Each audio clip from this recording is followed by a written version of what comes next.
مدینہ منورہ کے قریب ایک چھوٹا سا گاؤں تھا جس کا نام وادی نور تھا۔ اس گاؤں میں ایک نوجوان رہتا تھا جس کا نام نعیم تھا۔ وہ شکل و صورت کا خوبصورت، ذہین اور طاقتور نوجوان تھا، مگر اس کی ایک کمزوری تھی، وہ غصے میں بے قابو ہو جاتا تھا۔ نعیم کے والد ایک متقی اور شریف انسان تھے جو ہمیشہ اسے نصیحت کرتے رہتے تھے، بیٹا نعیم، غصہ شیطان کی آگ ہے، اس سے بچو، یہ انسان کو اندھا کر دیتا ہے۔ مگر نعیم یہ نصیحت سن کر ٹال دیتا۔ ابا، میں برا نہیں، بس کبھی کبھی بات برداشت نہیں ہوتی۔ گاؤں والے بھی نعیم کی نیکیوں کے قائل تھے، مگر اس کا غصہ سب جانتے تھے۔ وہ کسی سے زیادتی برداشت نہ کرتا، کبھی کبھی معمولی بات پر بھی لڑ پڑتا۔ ایک دن گاؤں میں بازار لگا ہوا تھا، لوگ خرید و فروخت میں مصروف تھے۔ اسی دوران ایک شخص سے نعیم کا معمولی سا جھگڑا ہو گیا۔ بات اتنی معمولی تھی کہ اس پر جھگڑا بنتا ہی نہیں تھا، مگر نعیم کا غصہ بھڑک اٹھا۔ اس نے سامنے والے شخص کو زور سے دھکا دیا۔ وہ شخص زمین پر گرا، اس کا سر ایک بڑے پتھر سے ٹکرا گیا اور وہ بے ہوش ہو گیا۔ لوگ دوڑ کر اس کے پاس آئے۔ کچھ دیر بعد جب اسے ہوش آیا تو معاملہ سنبھل گیا، مگر نعیم کو پہلی بار زندگی میں اپنے عمل پر شرمندگی ہوئی۔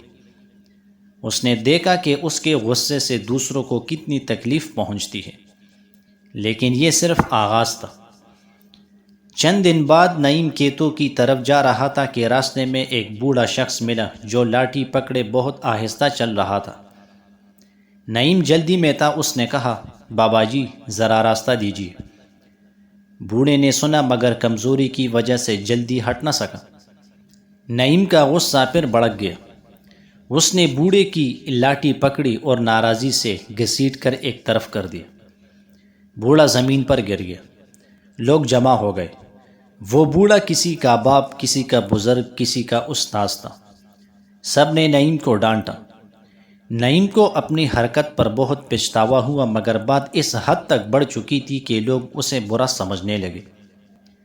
نعیم نے خود کو کمرے میں بند کر لیا۔ رات بھر نہیں سویا۔ اس کا دل بے چین تھا، آنکھیں نم تھی۔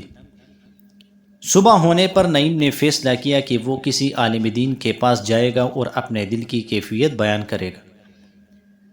گاؤں سے کچھ فاصلے پر ایک بزرگ عالم رہتے تھے، شیخ عبد الوہاب رحمہ اللہ۔ لوگ کہتے تھے کہ ان کے پاس جانے سے دل کو سکون ملتا ہے۔ نعیم چلتا ہوا ان کے دروازے پر پہنچا۔ اس نے دستک دی۔ اندر سے نرم سی آواز آئی، بیٹا اندر آ جاؤ۔ نعیم بیٹا اور رو پڑا۔ شیخ، میں بہت گناہگار ہوں، میرا غصہ مجھے برباد کر رہا ہے، میں نہیں جانتا کہ اللہ مجھے معاف کر دے گا یا نہیں۔ شیخ نے مسکرا کر کہا، بیٹا، اللہ کا دروازہ کبھی بند نہیں ہوتا، تیرے گناہ سمندر کے برابر بھی ہو، اللہ کی رحمت اس سے بھی بڑی ہے۔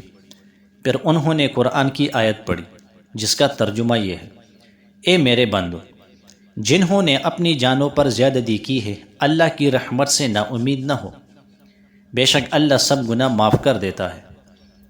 نعیم کے آنسو بہنے لگے۔ شیخ عبد الوہاب نے کہا، بیٹا، ایک شرط ہے، تم سچی توبہ کرو، نہ صرف زبان سے بلکہ دل سے، اور جس کا دل تم نے دکھایا ہے اس سے معافی مانگو۔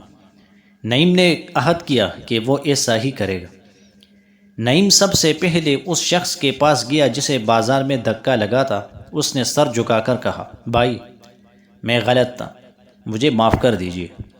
اس شخص نے نہ صرف اسے معاف کیا بلکہ گلے لگا لیا۔ پھر وہ اس بوڑھے بزرگ کے پاس گیا۔ وہ بوڑھا نماز پڑھ رہا تھا۔ نعیم نے ان کے سامنے زار و قطار روتے ہوئے کہا، بابا جی، میں بہت شرمندہ ہوں، میں نے آپ کے ساتھ ظلم کیا، مجھے معاف کر دے۔